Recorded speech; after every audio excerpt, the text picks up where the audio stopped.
Bonjour à tous, ce tuto vous est présenté par Click Compétences, centre de formation professionnelle. Rendez-vous à la fin de la vidéo pour en savoir plus. Alors aujourd'hui on va voir la mise en forme conditionnelle sur Excel. Je vais vous montrer comment mettre en forme plusieurs cellules d'une colonne en fonction de leur valeur. Donc ici j'ai une base de données de clients avec leur numéro de commande et le montant de chaque commande. Et l'idée, ça va être dans un premier temps d'afficher toutes les cellules inférieures à 1000 € en rouge. Alors on va pouvoir sélectionner toute la colonne en cliquant non pas sur le F mais juste entre les deux cases. Ici on va pouvoir aller dans l'outil de mise en forme conditionnelle d'Excel.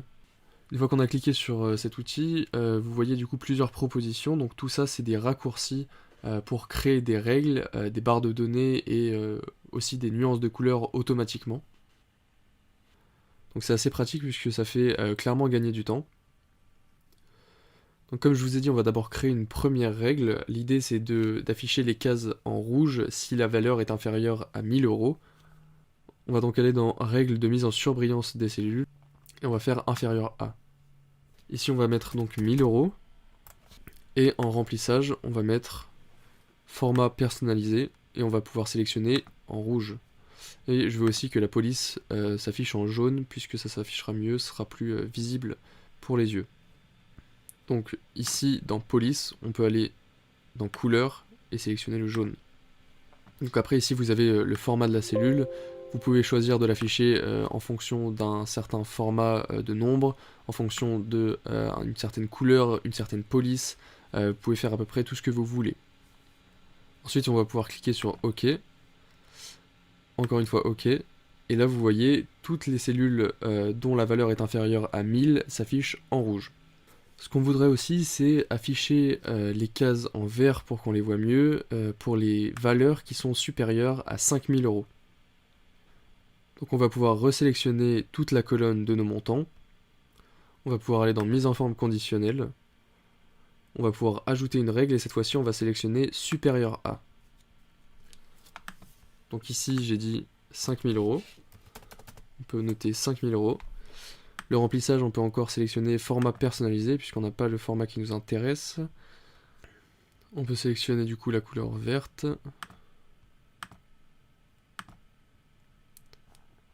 Faire OK. OK. Et là vous voyez que toutes les cellules dont la valeur est supérieure à 5000 s'affichent en vert. Et je voudrais aussi ajouter une dernière règle pour les valeurs qui sont comprises entre les deux. Donc on va pouvoir resélectionner la colonne, aller dans mise en forme conditionnelle, sélectionner une règle, et cette fois-ci on va pas sélectionner supérieur à ou inférieur à, mais entre. On va donc pouvoir mettre ici entre 1000 et 5000 €.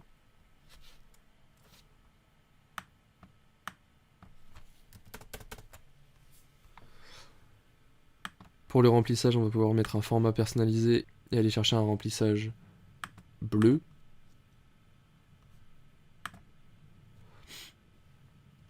On va pouvoir faire OK. Et ici, pour toutes les valeurs qui sont comprises entre 1000 € et 5000 €, elles vont s'afficher en bleu. Donc vous voyez bien qu'on peut additionner plusieurs règles sur une même colonne et vous pourrez retrouver toutes vos règles en allant dans mise en forme conditionnelle et gérer les règles.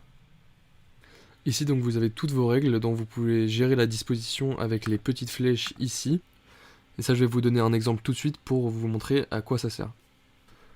Donc je vais retourner sur cette règle là en bleu et je vais la modifier en allant dans modifier la règle. Et ici au lieu de sélectionner une valeur comprise entre 1000 et 5000, je vais mettre une valeur inférieure à 5000.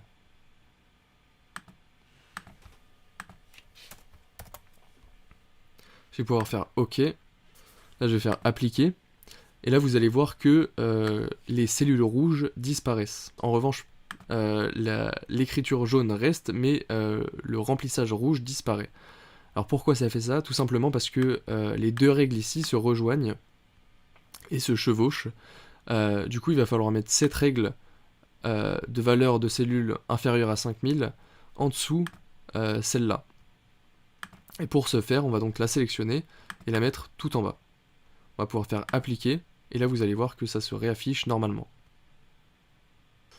Ok, maintenant admettons qu'on veuille afficher une barre de données qui nous permettra pour les valeurs supérieures à 5000 de voir à quel niveau on en est de l'objectif, c'est-à-dire de 10 000.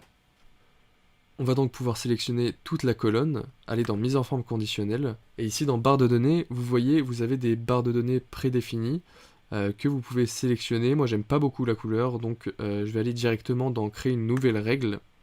Donc mettre en forme toutes les cellules d'après leur valeur, c'est ça, je vais mettre en forme toutes mes cellules. Ici dans style de mise en forme, je vais pouvoir sélectionner barre de données. Dans minimum, je vais sélectionner nombre, puisqu'on parle de nombre. Je vais pouvoir mettre 0 pour le chiffre le plus inférieur et mettre 10 000 pour l'objectif. Ici en couleur, ma barre de données, je la veux en jaune, simple, sans bordure, et je vais pouvoir faire OK. Et donc là vous allez voir que une barre de données apparaît sur chacune des cellules. Maintenant ce qu'on voudrait, c'est que cette barre de données n'apparaisse pas dans toutes les cellules, mais seulement dans celles qui sont supérieures à 5000, puisque les autres, on s'en fiche un peu. Donc on va pouvoir retourner dans mise en forme conditionnelle, aller dans gérer les règles, et ici, dans barre de données, la barre de données, vous allez déjà la mettre tout en bas, et ensuite vous allez pouvoir cocher ici et ici les deux couleurs de cases dans lesquelles on ne veut pas que la barre de données apparaisse. Donc vous les cochez, vous faites appliquer, et là vous faites OK, et vous voyez que la barre de données n'apparaît maintenant que dans les valeurs supérieures à 5000. Voilà, c'était à peu près tout ce qu'il y avait à savoir sur les mises en forme conditionnelles avec Excel. Si ça a pu vous aider, n'hésitez pas à le faire savoir en mettant un petit pouce bleu. Et si vous voulez vous professionnaliser avec ce logiciel et même peut-être en faire une compétence professionnelle, rendez-vous sur clic-compétences.fr ou directement avec le lien en description.